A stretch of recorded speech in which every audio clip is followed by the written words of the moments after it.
चलो question number 50 start करने जा रहे हैं आज। ठीक है, टीएस ग्रेवाल का क्वेश्चन नंबर 50। क्वेश्चन नंबर 50 में दो एडजस्टमेंट है। And old machinery having book value of 50,000 was sold for 60,000। एक पुरानी मशीनरी है 50,000 की जिसे 60,000 में बेच दिया गया।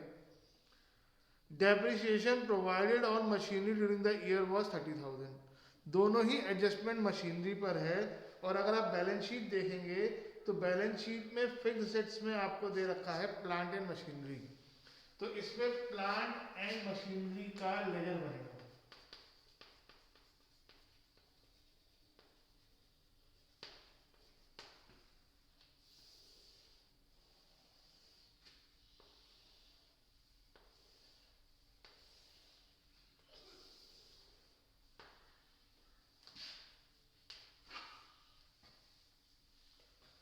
क्योंकि एसेट है तो इसकी शुरुआत बैलेंस ड्रॉडाउन से होगी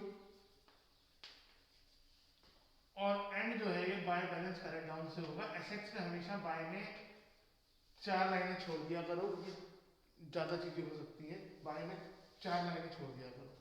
ये बैलेंस ड्रॉडाउन करेक्ट डाउन कहाँ से आएगा? बैलेंस शीट से आएगा। प्रीवियस ईयर की अमाउंट 3 लाख है और करंट ईयर की अमाउंट 5 लाख है। पहले पॉइंट में बताया है कि एक मशीनरी जिसकी बुक वैल्यू 50,000 थी उसे 60 में सेल कर दिया गया। सेल की है तो क्रेडिट में आएगा। बाय बैंक कितने में सेल किया गया? 60,000 में। अब 50 की मशीन है और 60 में बेच दिया तो 10,000 का हमें क्या हो गया? 50 की मशीन को 60 में बेच दिया तो 10,000 का प्रॉफिट हो गया। प्रॉफिट टू साइड में आ जाएगा, टू प्रॉफिट ऑन सेल।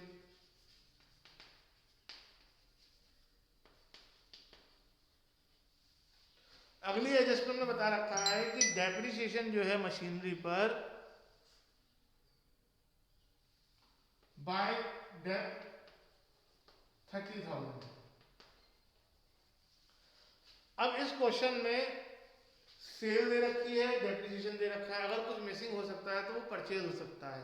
कभी कभी ऐसा भी होता है कि दोनों तरफ का टोटल इक्वल आ जाता है, यानी कुछ मिसिंग नहीं है। फिलहाल टोटल बाय का ज्यादा है तो यहां पर आ जाएगा टू बैंक और बैलेंस करके अमाउंट निकालेंगे। टोटल हो गया 5,90,000 और बैलेंस आ गया 2,80,000। अब हम जब कैश फ्लो स्टेटमेंट बनाएंगे तो ये चीज और ये चीज को छोड़ देंगे जो बैलेंस बढ़ाउन करेक्ट डाउन है। और ये जो 4 चीजें आपको दिखाई दे रही हैं ये चारों कैश फ्लो स्टेटमेंट में दिखाई जाएंगी। प्रॉफिट ऑन सेल भी, बैंक भी, by bank to by date भी। अब कहाँ कहाँ आएंगी? शुरू करते हैं इसको कैश फ्लो स्टेटमेंट में। मैं मान के चल रहा हूँ कि आपने फॉर्मेट बना रखा होगा। तो कैश फ्लो स्टेटमेंट में जो आपका प्रॉफिट ऑन सेल आया है, प्रॉफिट ऑन सेल हमारा नॉन ऑपरेटिंग इनकम है तो ये नॉन ऑपरेटिंग इनकम में आ जाएगा profit on cell of machinery. और क्योंकि यहां माइनस लिखा है इसलिए अमाउंट ब्रैकेट में आएगी। कितना प्रॉफिट था? 10,000। ठीक है। बाय बैंक और टू बैंक जो है वो इन्वेस्टिंग में आएगा। लेकिन ये डेप्रिसिएशन जो है ये non operating non cash expense होता है। सॉरी, डेप्रिसिएशन ऑन मशीनरी जो है वो यहां आ जाएगा 30,000 का। ये दो चीजें यहां आ जाएंगी और दो चीजें जो है, एक सेल ऑफ मशीनरी, दूसरा purchase of plant and machinery. या खाली मशीनरी भी लिख दोगे तो गलत नहीं होगा। सेल जो थी वो 60,000 की थी और सेल से पैसा आता है इसलिए प्लस में दिखाया जाएगा। और परचेज जो है वो माइनस में दिखाया जाएगा क्योंकि उससे पैसा जाता है। तो ये एडजस्टमेंट हमने पूरी शो कर दी। अब हम स्टार्ट करते हैं क्वेश्चन से। पहली चीज रखी है share capital. Share capital 5 lakh से 6 लाख हो गया और ये हमारे लिए नया नहीं है। Issue of shares, her question में यही आ रहा है 1 लाख प्लस में, क्योंकि पैसा आएगा।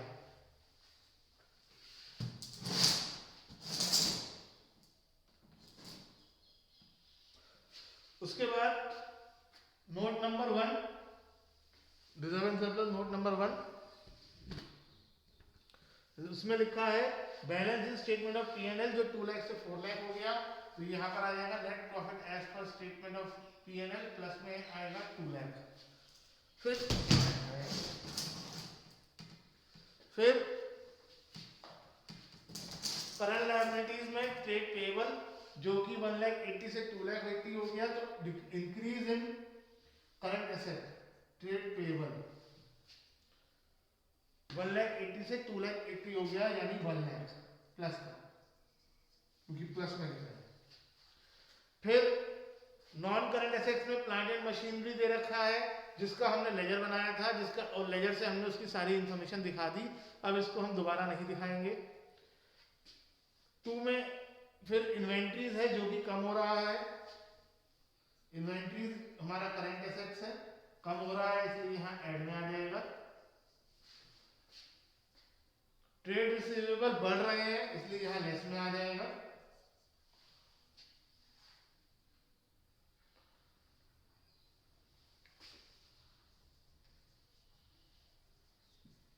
से बढ़ रहे हैं।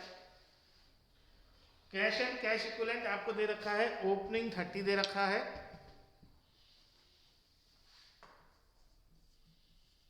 और क्लोजिंग 80 दे रखा है। तो ये क्वेश्चन नंबर 50 हमारा यहां पर खत्म हो गया।